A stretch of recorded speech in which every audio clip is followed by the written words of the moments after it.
Okay, so capitalism is the devil, but the devil sometimes has nice things.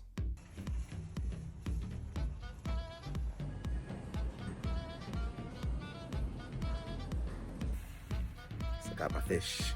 A lot of fish. Oh.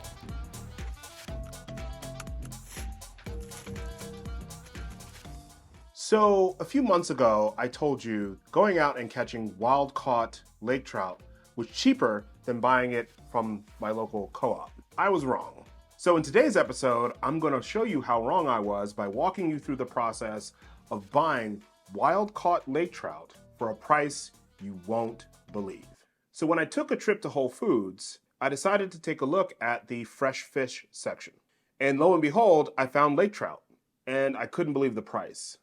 $10.99 a pound, which already was way cheaper than the wild-caught lake trout from the trip earlier this year. But then I had a thought.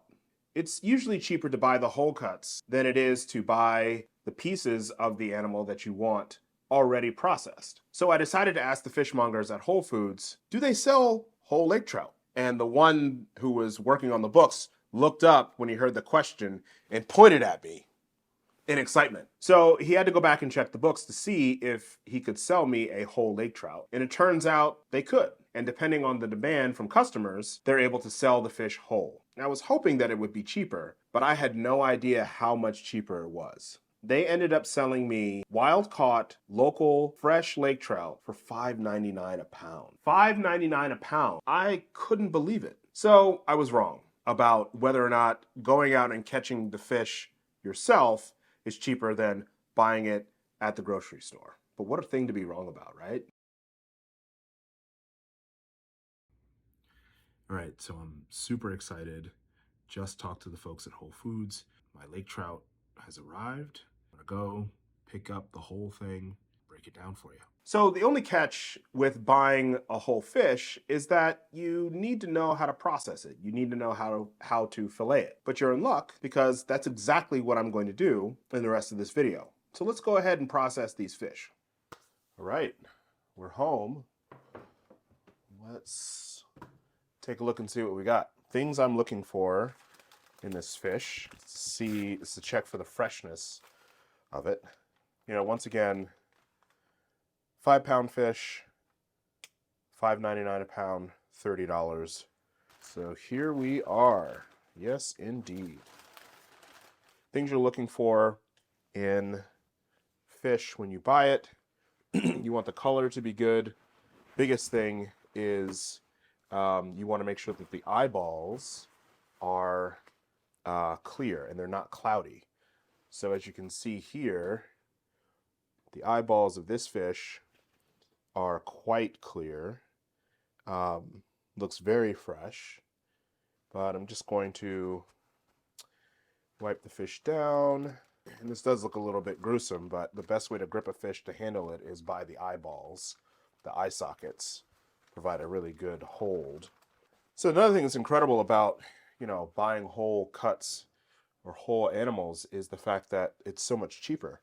If I wanted to buy a lake trout fillet, it would cost me almost twice as much, $10.99 a pound. And I wouldn't have the head and the fins to do all sorts of other stuff with. So this is pretty cool. All right, so let's see what's left in here. Not a whole lot. And I guess like the other thing that you want to do with fish is to smell it. And the best place to smell a fish is the body cavity to see if there's like a fishy smell. And so let's do that. So it really doesn't have any smell whatsoever. And that's the thing that like all fish, good fresh fish should smell like. If your fish smells like really fishy, then you know you got a fish that's not fresh at all. Okay? So there's still a fair amount of blood, or there's still a fair amount. Oh, the gills are here too. Interesting. Okay. So another thing you want to look for in fish to make sure that it's fresh is to make sure that the gills look vibrant. If they're dull, and these are a bit slimy, but if they're dull and sort of pale looking, then you're dealing with an older fish. So I would say overall, I'm really pleased with the quality of this whole fish that that I got from Whole Foods. I mean, this is really awesome, and to know that this is available to me for a really reasonable price, $30 for an entire fish that will last, 4 meals. I think I paid $15 for the salmon fillet that we ate, which was about this size, for dinner last night. So I'm getting many more meals out of the whole animal, and it is local, right? Like these fish are native to the region and really affordable. So, not being able to get out onto the lake is a little bit of a bummer, as frequently as I'd like, but to know that I have access to these fish at a Whole Foods, at a supermarket, the whole thing is really just sort of awesome. The only downside to this is that I don't have access to the roe of these fish. This first process of filleting and processing this fish was an abject disaster. And the primary reason was because my knives were so dull. I didn't take the time to sharpen them before I was cutting through the skin, which was really hard. The process took so much longer than it needed to because I was making many, many cuts when one cut should have been sufficient. And it was really frustrating. I did my best. It wasn't pretty, but the fish tasted pretty good still.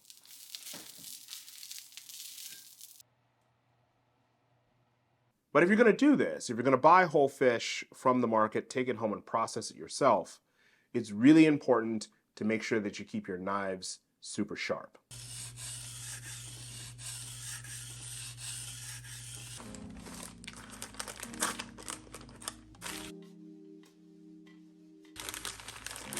Okay, so after my dull knife fishmongering debacle, I went back to Whole Foods and ordered 15 pounds of fish, which came in 3 separate animals, and broke them down.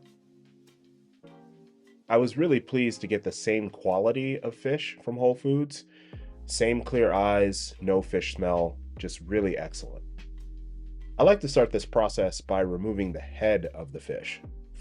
Here I'm using my 6-inch chef's knife, which is a little bit bulkier a knife and better able to cut through the spine of the fish.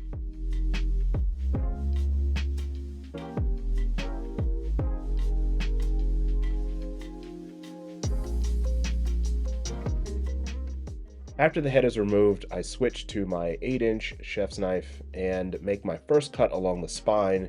And here I'm just cutting through the skin so that I can get to the rest of the flesh.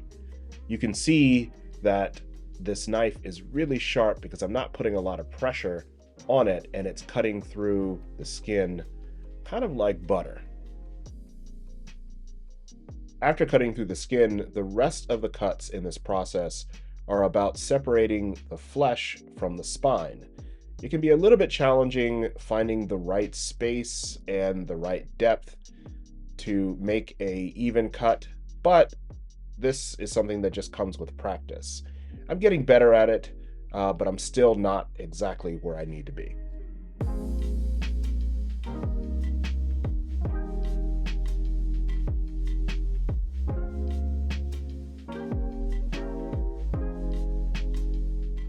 One of my favorite parts in this process is cutting through the rib cage of the fish after removing the flesh from the rest of the spine.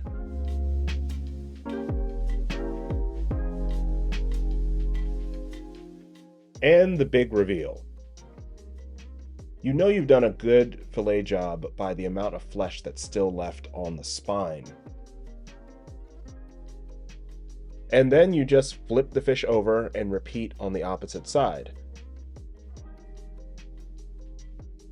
I find the other half of this fillet job to be much more challenging because you don't have the anchor and leverage of an entire slab of flesh to sort of hold on to. So on this reverse side, it can be a little bit more challenging, and was for me, to make really expert cuts simply because you don't have as much to hold on to.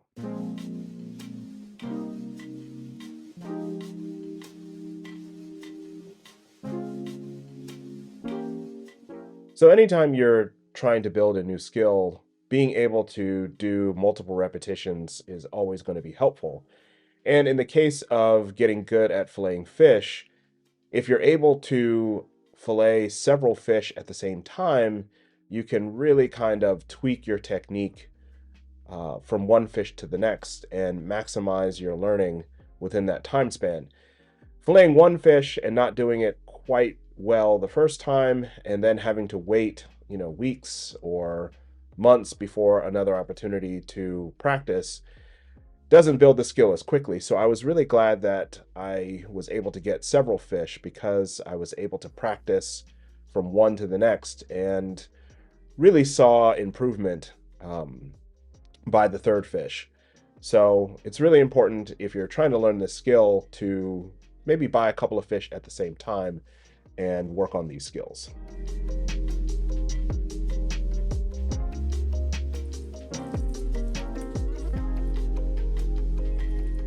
That's much better. Back to the Burley 6-inch chef knife to cut up the spine and save it for stock.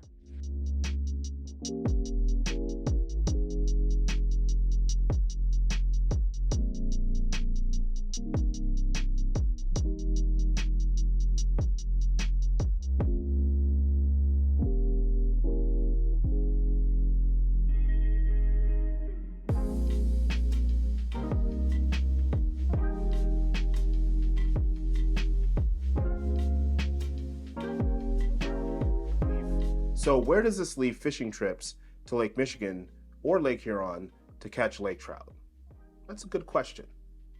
I love to fish, and so I can't see myself no longer going out on the lake with a charter or with friends who have boats simply to save money. Part of the reason why I enjoyed and was willing to pay the price of going out on the lake myself was because I enjoyed being with friends, being with my family, my father, building memories and relationships, and having a lot of control, or as much control as possible, over the entire process of harvesting the fish. Building a relationship with your local food service people is a really special relationship. These are the folks who are in charge of preparing the foods that you're going to either take home and eat directly, or the foods that you're going to take home and cook. There is a direct relationship and care that's really important to establish. Plus, I find butchers, fishmongers, and food people to be some of the most interesting people in the world. And so it's good to get to know those folks. But buying fish from the local market still has a level of disconnection between what it takes to bring that food to my table.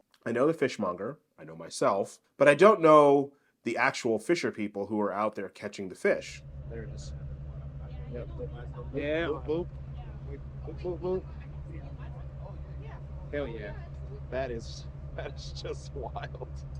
So if the EKG method is something that you really care about in terms of the quality of your fish, then you're kind of out of luck buying fish from a market. So just like with anything in life, there are trade-offs. I get a tremendous monetary discount from shopping at Whole Foods, a privilege that not everybody has access to. And I get to take advantage of the fact that there is a local market for the fish that are harvested from the lakes that are within 2 hours of my house. But I don't have control over how the fish are killed and what happens to those fish and how they're cared for from the time they're brought onto the boat to the time that I purchase them at the grocery store. Having access to these fish at my local grocery store is definitely a gift. Score 1 for capitalism. I'm curious to know where you all buy fish, and do you have a relationship with your fishmonger? Do they know you by name? Do you know them by name? Also, what do you think about the trade-offs between the convenience of buying a fish at your grocery store